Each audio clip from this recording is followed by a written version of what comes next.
Upon arriving in Rio Blanco, Jason runs into El Loco, the gigantic town bully who owns the local hotel.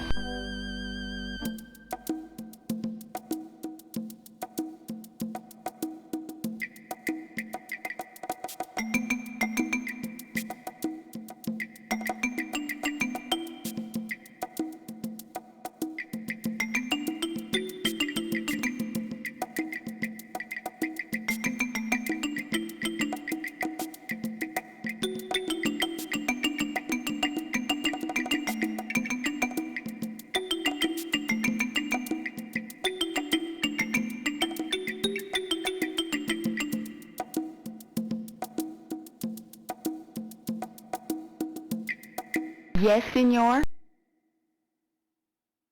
I'm very busy right now. I must prepare this meal for El Loco. He is the giant crazy man who owns the hotel. He's out of his mind, and the villagers are terrified of him. There is only one telephone in the village, and it is in the hotel, but you will never get to use it.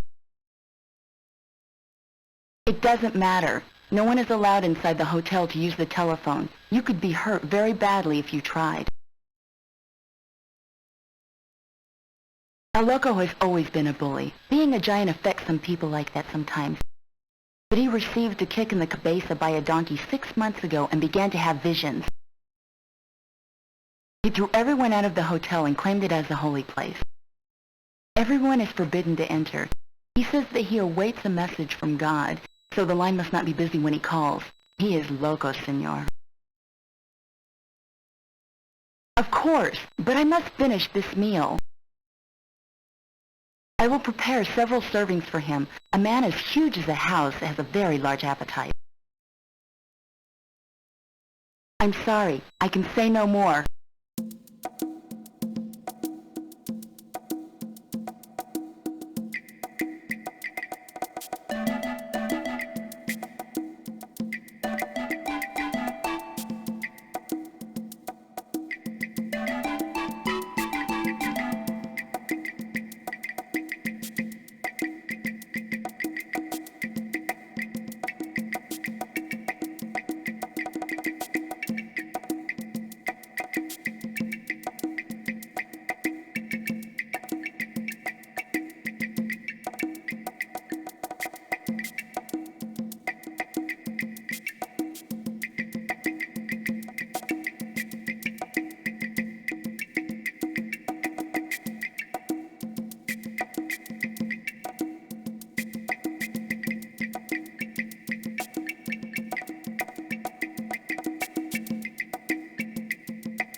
A pleasure to see an American. Join me for a drink?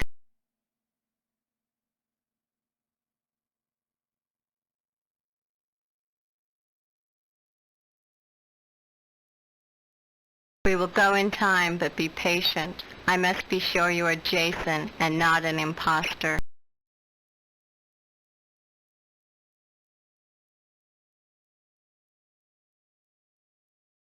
Papers can be forged. In Rio, you can buy passports on any street corner. I need to ask you questions that only Alan's brother would know.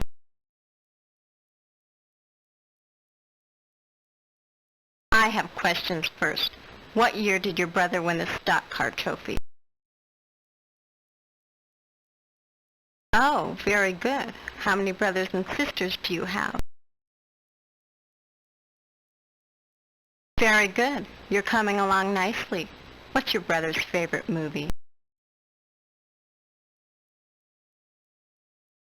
Okay, Jason, I believe you. I'll take you to Alan.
Maya leads Jason from the canoe to an obscure ramshackle hut hidden in the trees. The glow of a lantern flickers ahead. Maya and Jason step inside. Seated near a rough-hewn table is Alan. Jason is stunned at the sight. Alan looks 20 years older than just a few months ago. On top of that, his face is swollen and bruised as if he has been beaten, and his arm is in a sling. Any movement causes him great pain. My name is Maya. I found Alan sick and injured. I helped him get back here, and then he contacted you. Jason, you're not going to believe what I'm about to tell you. As you know, Alistair Research was contacted by Brazilian authorities to investigate reports of amazing forest regeneration in slashed and burned areas of the remote Amazon basin. From the first day upon our arrival at the edge of civilization, we were hampered by a certain Colonel Sanchez. There had been reports of savage attacks by demonic forces in the basin, and Sanchez insisted upon sending some of his men along for protection. But their real purpose was espionage. We visited several of the reforested spots and investigated every possibility for regrowth, but the only item out of the ordinary was a very slight trace of radiation. Our luck changed when we came upon an outpost savagely attacked by so-called specters and demons. When we reached the site, it was already overgrown, but a small pool of liquid caused our Geiger counter to go wild. Tests showed the liquid definitely increased the speed of regrowth of vegetation. A guide told us of an unexplored region known in legend as Sitio Maldito, the accursed place. Supposedly in this spot flowed enchanted waters that held the secret of life. They're protected by condemned spirits of foolish and greedy men who died trying to discover the wisdom of the gods. Intrigued by the legend, we decided to explore this region. We marched for days through nearly impenetrable jungle growth.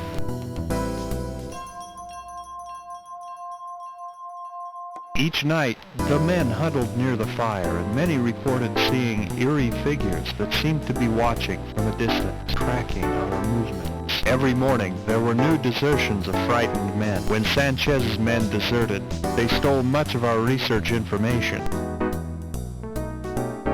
On the 10th night, it was extremely hot, and the men were edgy and restless. I tried to sleep in my tent, but wasn't having much luck.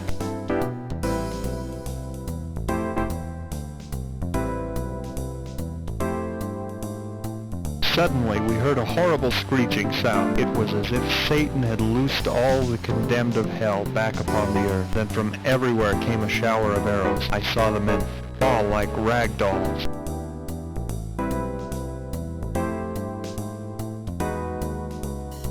Carlos fell through the tent with an arrow that had pierced his heart. I struggled to gain my bearings and slid through the back of my tent.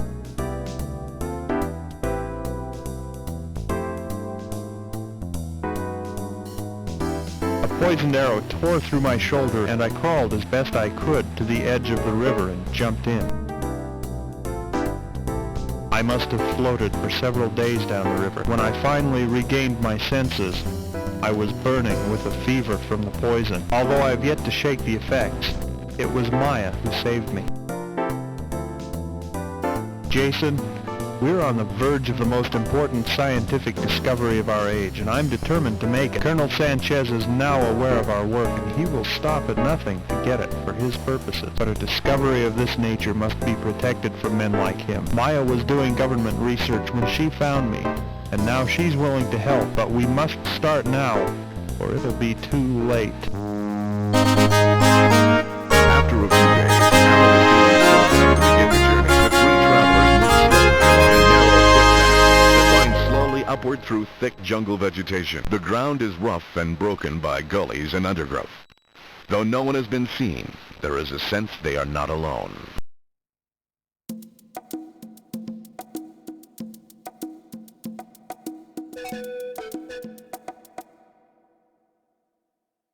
Alan leads the others along a trail that parallels a river. The sky gets darker and more ominous as a storm gradually overtakes them from the west. A hot, agitating wind rustles through the foliage.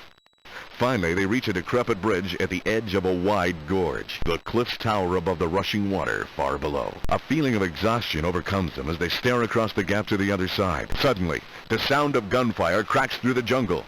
Alan turns and looks quickly down the path to the approaching men in army fatigues. I'll hold them off.